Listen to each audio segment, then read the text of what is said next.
Determinati, senza scrupoli, animati da un senso di impunità, 5 minorenni tra i 13 e i 17 anni sono stati identificati e denunciati dai carabinieri alla Procura dei minori di Venezia per rapina, 2 per ora i colpi contestati, le vittime studenti che stavano tornando a casa da scuola, aggrediti, minacciati e rapinati di ciò che possedevano, cuffie, AirPods, cinture, giubbotti, soldi, ma anche felpe griffate.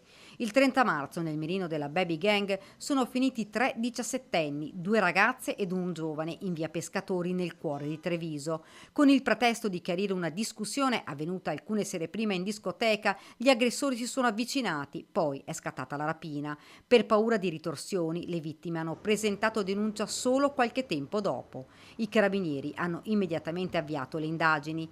Altra rapina il 15 maggio scorso in via Lungo Sile Mattei, nelle grinfie dei minori, un ragazzino di soli 13 anni. Lo hanno costretto a raggiungere una zona isolata, poi si sono fatti consegnare le scarpe griffate, lasciandolo solo, scalzo, sotto shock e dolorante ad una spalla.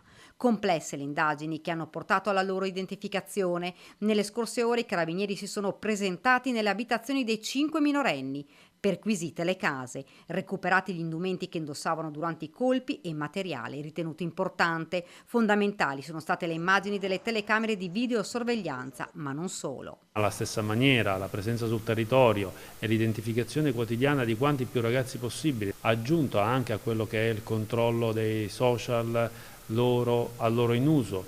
In più tutto questo arricchito dalle testimonianze che spesso sia le vittime che le persone attorno ci forniscono. Questo tutto quanto messo insieme a sistema ci permette di arrivare all'identità dei soggetti. I 5 minori, 2 sedicenni, un quattordicenne, un quindicenne ed un tredicenne, sono residenti a Treviso, Villorbe Silea.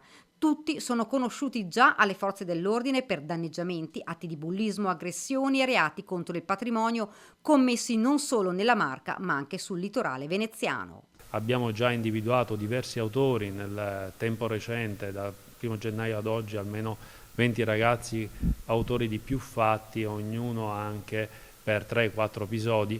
Questo ci porta anche ad aver creato una rete informativa e una conoscenza tale da arrivare all'identificazione degli autori in maniera sempre più rapida e sempre più incisiva. Le indagini continuano per accertare se il gruppetto possa essere responsabile di altre aggressioni e rapine avvenute in centro città.